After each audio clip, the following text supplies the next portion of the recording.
Assalamualaikum warahmatullahi wabarakatuh. Waalaikumsalam warahmatullahi wabarakatuh.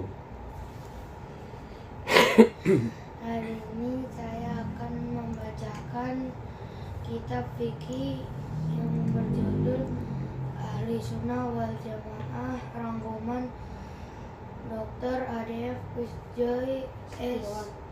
Kusjoy Setiawan Setiawan SH SHI SSOS MH, rangkuman dari Pak Mazhab, rangkuman dari Mazhab 4 mazhab Maliki, Maliki, Mazhab Syafi'i, mazhab Syafi'i, Mazhab Hanafi, mazhab Hanafi, Mazhab Hambali. mazhab Hambali. Ya. Bismillahirrahmanirrahim.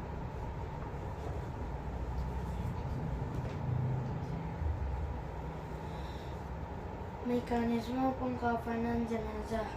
Hukum mengkafankan jenazah adalah fardu kifayah bagi kaum muslimin setempat. Apabila ada salah satu dari penduduk setempat telah melakukannya, maka hukumnya telah gugur dari semua. Kafan yang difardukan adalah kafan yang dapat menutup seluruh tubuh jenazah yang berjenis kelamin laki-laki ataupun perempuan. Oleh karena itu, apabila kafannya tidak menutupi sebagian dari tubuh jenazah, maka kewajibannya masih tetap ada dan tidak gugur dari semua.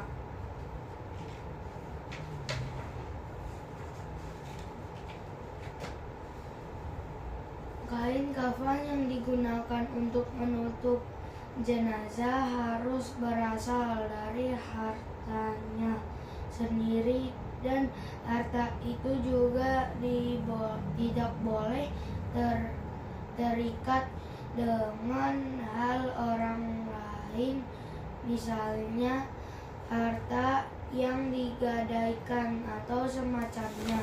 Apabila kafannya, maka kewajibannya beralih kepada orang yang wajib menafkahinya tatkala jenazah masih hidup.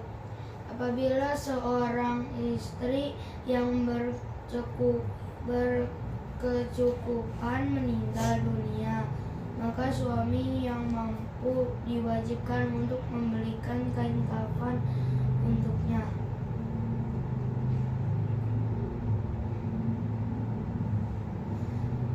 Menurut mazhab Maliki dan Hambali, seorang suami tidak harus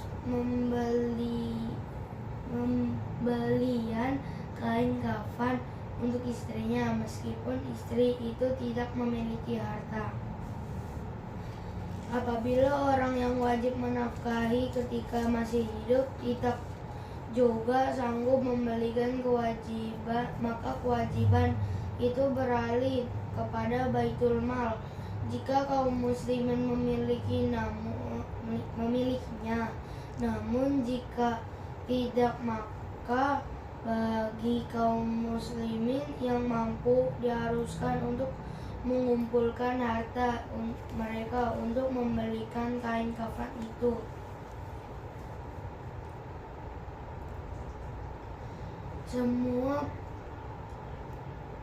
Semua penjelasan tentang pembelian kain kafan ini juga berlaku untuk semua biaya yang harus dikeluarkan selama proses berlangsung, misalnya untuk membawanya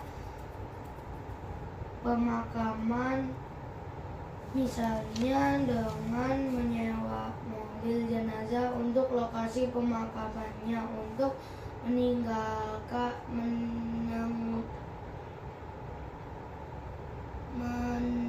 lokasi, meninggalkan lokasi untuk Lokasinya atau juga untuk hal-hal lainnya. Udah. Sadaqallah. Jangan ditutup ya. Nih, dengerin. Jadi kalau berbicara kafan mengkafan orang meninggal dunia, ya. Kalau umpamanya ada orang meninggal dunia, contoh umpamanya Uyut ya meninggal dunia. Itu lebih afdol itu dikafani dengan harta-hartanya yang Uyut punya yang tinggalkan. Artinya sambil kita menjaga kesucian dan kehalalan yang dia punya. Paham? Tapi kalau dia nggak ada, yang berhak untuk itu siapa? Untuk mengurus anak-anaknya semuanya. Kalau anak-anaknya tidak mampu semuanya, siapa? Baitul Mal. Ngerti Baitul Mal? Baitul Mal itu adalah lembaga atau organisasi atau yang mengatur untuk mengurus tentang yang namanya zakat fitrah, terus zakat mal, dan juga untuk membantu masyarakat, menerima dan membantu masyarakat di sekitar itu. Biasanya gitu-gitu tuh dilakukan oleh yayasan atau masjid atau lembaga-lembaga swadaya masyarakat. Punya lembaga, ngerti lembaga? Ngerti? Organisasi ngerti? Nah, yang mengurus itu namanya, lembaga itu namanya Baitul Mal, menerima dan menyalurkan. Menyalurkan bisa menerima duit, menerima barang, nanti menyalurkan juga bisa menyalurkan duit juga barang. Makanya begini, dengerin Nabi. Itu bukan termasuk kain kafan saja. Apa saja. Dan itu harus diakad. Kalau ada orang, dengerin, kalau ada orang mau ngasih kain kafan harus jelas. Ini kain kafan dari Pak Umar umpamanya. Ini saya kasihkan buat Mbak Una untuk dipakai. Harus jelas. Jangan dipakai dulu. Nanti ini ada tolong dipakai. Nanti hitungan gampang. Hitungannya itu yang tidak boleh. Karena walaupun orang itu sudah meninggal dunia, kita tidak tahu ruhnya itu di mana sekarang. Kadang 1 detik itu sama dengan 1000 tahun disiksa itu. Allahu a'lam. Makanya kita jangan menyamakan kita di dunia sebulan terus dianggap enteng aja. Kan kita sering kadang-kadang bermimpi ya. Mimpi padahal mimpi cuman baru 1 jam. Tapi kayaknya kita dalam mimpi sudah kesana kemari, sudah ini, sudah itu, kayak sudah bertahun-tahun. Jangan sampai roh kita tersiksa. Sama dengan orang meninggal mau makan-makan. Contoh ada orang meninggal. Terus di situ bermasyarakat, ada RT dan sebagainya. Di dalam pengurus RT tidak tahu hukum agama. Tiba-tiba sudah semua diurus RT. Nanti aturannya, maksudnya hitung-hitungannya gampang. Boleh nggak? Tidak boleh. Karena urusan makan-makan dan urusan lain itu makan-makan apa dulu? Makan untuk siapa? Terus berbentuknya apa? Sedekah? Bentuknya hutang? Atau bentuknya apa? Semuanya tidak boleh melakukan apapun tanpa akad dengan resmi dan total. Juga begitu nanti di kemudian hari Ning sama Mas. Kalau umpamanya Abi harus diakad. Dan jangan rebutan warisan. Dan harus saling mendukung. Kalau yang dilakukan Mas, sekiranya Ning nggak mampu dan yang lainnya, Ning harus ikhlas dan mendukung. Jangan kok Mas semuanya sih, aku nggak dilibatkan, ya. Kasihan Abi. Kok Ning terus, aku kan nggak dilibatkan. Jangan, ya. Tapi yang paling benar adalah setiap menit, setiap detik kalian selalu mendoakan orang tua itu, Bo. Perhatikan, Neng, Mas. Ya. Ya. Tidak usah nunggu ngundang 1000 orang. Yang paling utama adalah setiap detik dirimu ingat, saya ingat Umi sama Abi.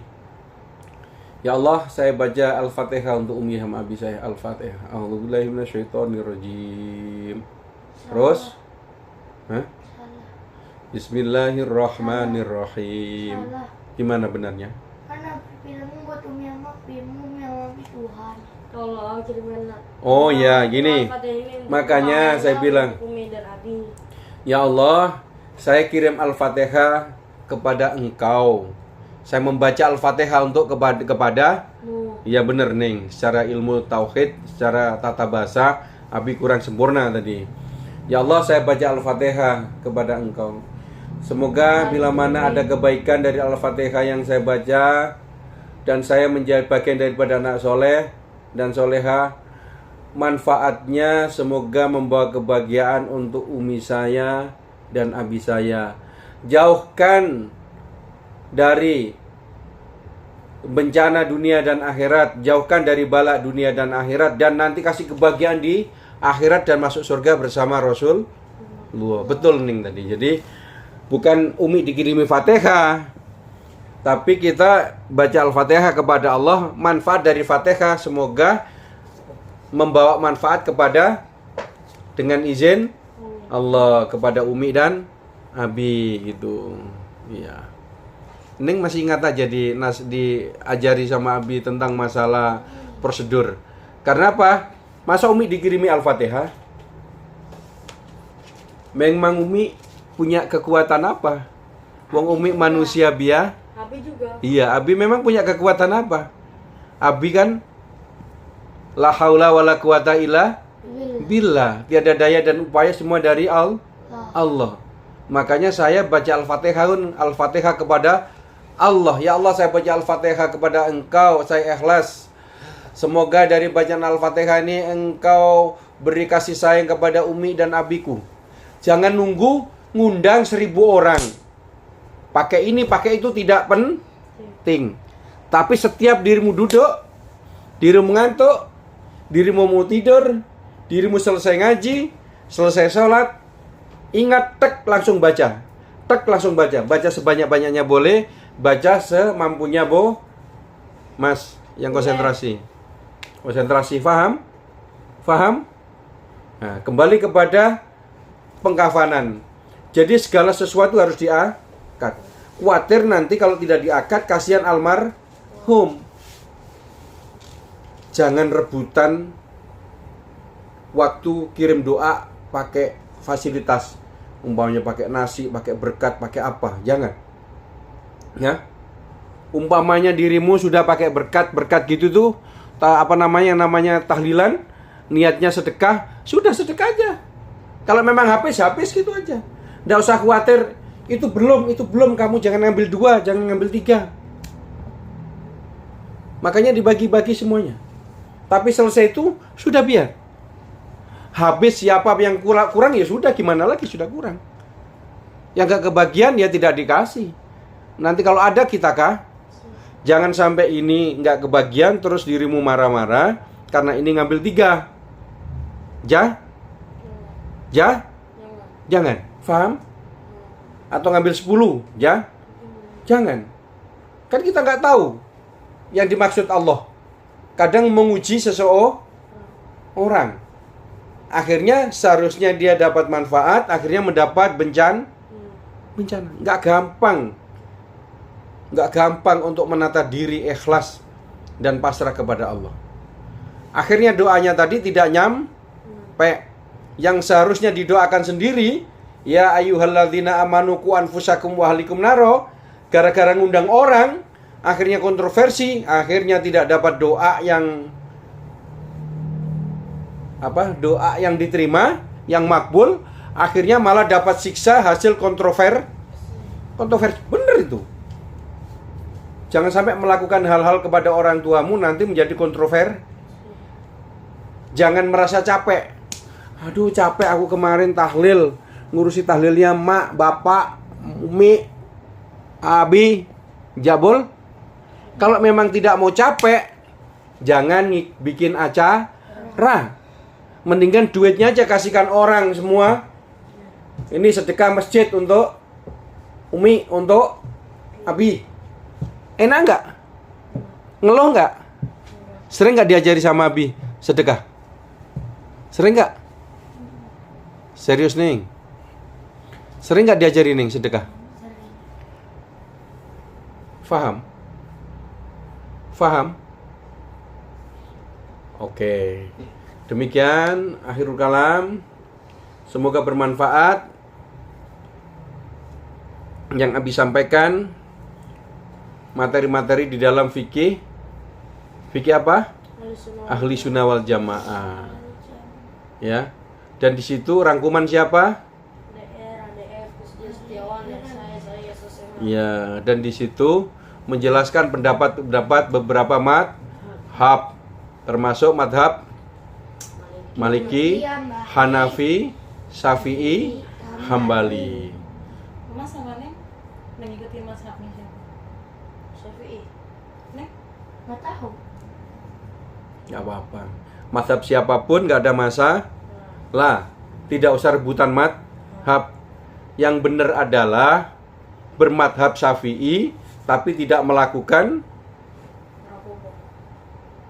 yang disampaikan Syafi'i yang sesuai dengan Al-Quran dan hadis. Karena apa? Sebenarnya semua madhab itu yang dibicarakan adalah aturan yang tertera di dalam ayat dan hadis. Kalau sudah tertera dalam Al-Quran dan hadis, itu sudah bagus. Nah, kalian mau pakai madhab apa? Terserah kalian. Tapi kadang ada beberapa hal, beberapa pendapat imam itu yang berbeda, madhab yang berbeda. Jadi kita harus berubah madhab. Contoh, kalau kita bersentuhan dengan perempuan, laki, itu batal nggak? Apanya? Wudunya. Batal. Terus bagaimana orang-orang di Mekah waktu tawaf? Tawaf apa? Keliling Ka'bah. Allahumma labaik, la syarika laka labaik, innal hamda wal ni'mata walakal mulk, la syarika laka labaik. Itu yang di Mekah itu keliling itu, lari-lari kecil itu. Gimana hukumnya? Ya. Menurut Imam Syafi'i tidak boleh. Tapi menurut madhab lain boleh. Itu yang namanya kita berubah madhab karena darurat, karena situasi dan kondisi. Boleh nggak? Boleh. Tak kasih contoh langsung supaya di kemudian hari dirimu tidak terpenjara oleh satu kolam madhab. Akhirnya dirimu nanti fanatik. Di sana dirimu lihat orang di Makkah kayak begini begitu, dirimu ngamuk-ngamuk. Haram haji. Nanti khawatir dirimu nanti malah ditangkap sama askar polisi di Raja Arab Saudi. Gara-gara dirimu marah.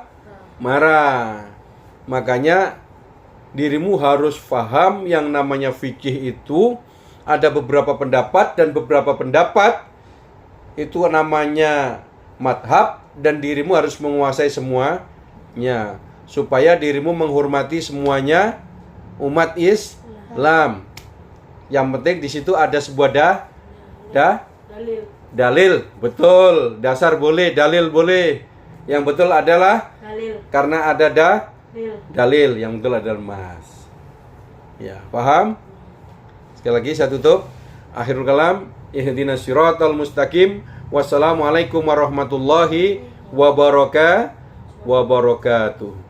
Konsentrasi nih kalau sudah di itu nih. Assalamualaikum warahmatullahi wabarakatuh.